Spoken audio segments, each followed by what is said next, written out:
Yo, do you think America is unique? Special? If so, how? Now, whether you're American or not, that's an important question for this video, so think on it. In the meantime, Fear and Loathing in Las Vegas is going to tell you what it thinks in no uncertain terms. So before that, let's ask an even more important question. What the hell even is a Fear and Loathing in Las Vegas? Well, that goes back pretty far, specifically all the way back to 1971. The year Dick Van Dyke started a reboot of the Dick Van Dyke Show called The New Dick Van Dyke Show. That's five.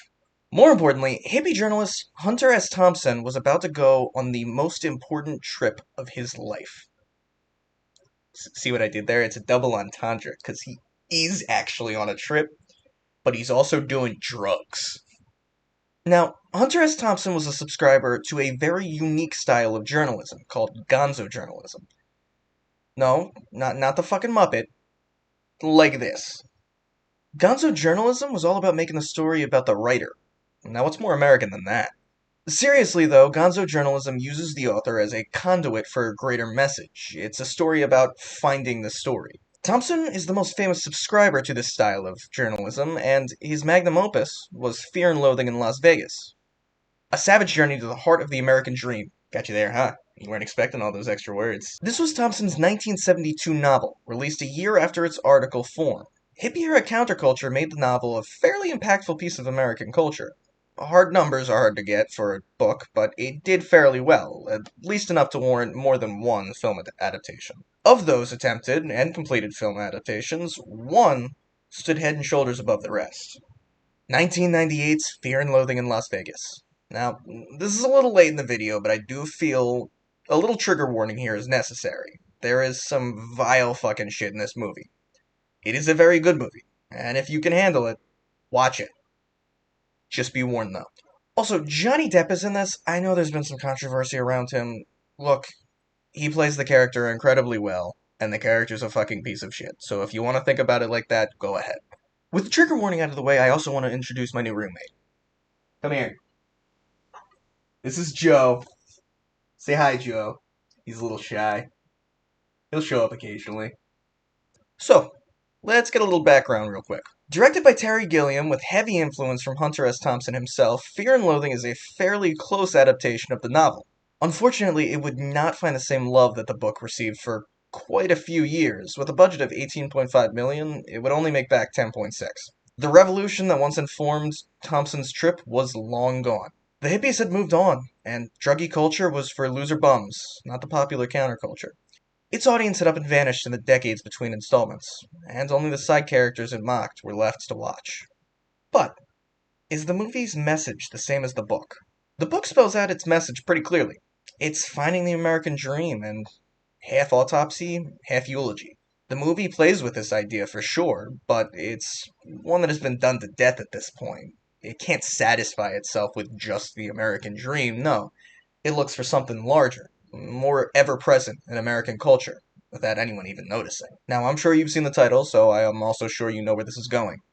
The movie tackles American exceptionalism. But, like, what even is that? American exceptionalism is the belief that America is special. Hoorah! There is something in the water, or maybe even the air, that makes America just special compared to other nations. The movie agrees. There is something different about America. The self-centered debauchery and self-destructive habits shown in the movie are uniquely American. Let's talk about how this is shown. Well, right off the top, there's the obvious one. Drug use. Lots and lots of drugs. I mean, they drive into Las Vegas for like a week with a suitcase full of different drugs, and still somehow that isn't enough. I mean, this could be enough to kill a full-grown elephant, and these two are driving all around the city wreaking havoc wherever they go. They do damn near every drug under the sun on this bender. Then there are the absurdist things. A short person working as a telephone attendant at a hotel. Everything in the circus building looks fucking nuts, and, I mean, that's a real place. Tobey Maguire looks like this, a ridiculous drug showcase for the police, and hotel rooms trashed in ways that cannot be described with conventional language. These aren't mirages induced by excessive drug use, though. These are all real things or the results of actions caused by excessive drug use. They all exist. You could go into Vegas today and you might see some similar sights. Yes, even fucking this thing. This is just what America looks like. A wasteland, long abandoned by any kind of sense. There's also like a lot of racism and violence present in this movie. That's what the trigger warning was for. Starting soft, the racism. Wait, no, no, no, no, no, no, no, no, no. The main character, Raoul Duke, calls his lawyer and companion Dr. Gonzo, played by Benicio del Toro, who is Puerto Rican, Samoan. He does this repeatedly, and even uses it as an excuse for his crude manners. This unapologetic, light but undeniable racism plays a big role in the presentation of their relationship. And then comes the violence. Now, there aren't a lot of fists thrown or brawls in this fight. The violence presented here is more sinister. It's almost skin crawling. The first massive instance is played as a joke when a cop who pulls Duke over for speeding requests a kiss to let him walk. We cut to Duke driving away for a second and move on. Nothing insane, I mean, especially for the time. But it's a setup. It's to lull the audience into thinking that's all there is to the violence in this movie. They do it again, slightly funnier, later in the movie, with a maid who comes into their apartment while it's trashed. Now, the pair gaslight her into thinking they are police on a drug bust, threatening her at mic point. The woman is terrified, but in the spur of the moment, the pair say they'll let her live and even pay her a massive amount of money if she helps them with their operation. They do have a gun and a very large knife, but Duke is holding a mic, and they just use it in the heat of the moment. It helps alleviate the tension and makes it seem like more of a joke.